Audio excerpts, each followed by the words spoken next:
Hello, my name is Hafsa Kanjwal, and I'm a Kashmiri academic based in the US. I'm sending my solidarity to the global online rally against the complicity of Western governments in the genocide in Gaza. As a Kashmiri, the Palestinian struggle for liberation and justice is my struggle too. India and Israel are partners in the genocidal occupations of the people of Kashmir and Palestine. India is Israel's largest arms buyer, and both governments share strategies on how to suppress the resistance in each context.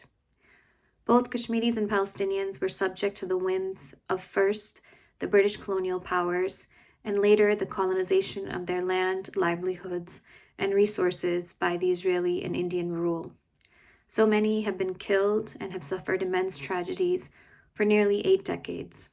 While, of course, the histories of the two places are not the same, there are important resonances. Both colonial powers utilize religious mythology to claim exclusive right to being indigenous to a place. Both rewrite history and are fundamentally Islamophobic. Both also position themselves as victims, with Zionists weaponizing anti-Semitism and Hindu nationalists increasingly using Hinduphobia. For Kashmiris, India's complete annexation of Kashmir in 2019, the fear has been that India will follow the Israeli model in Kashmir. Indian officials have already been on the record calling for Israeli-like settlements in Kashmir.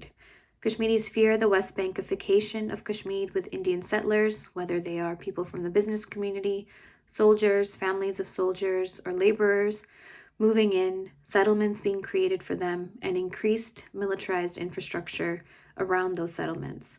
Israel also provides India with the most up-to-date technology for surveillance and warfare. Today in Kashmir, the repressive situation is such that Kashmiris who have strongly identified with the Palestinian struggle throughout its history cannot even raise their voice against the genocide. The level of government suppression is so high that people are not able to protest, even using creative means. Local Muslim imams have also been ordered not to speak about what's happening in their Friday sermons. Kashmiri freedom is inextricably connected to Palestinian freedom. What both Kashmir and Palestine show us is not just the limitations of the current international order, but rather the way in which this order itself has played a role in the subjugation of these colonized peoples.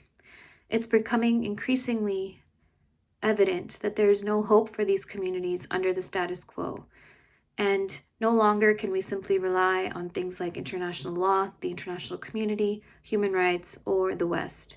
Kashmir and Palestine serve as symbolic and material manifestations of the failure of the European-American civilizational project in its entirety.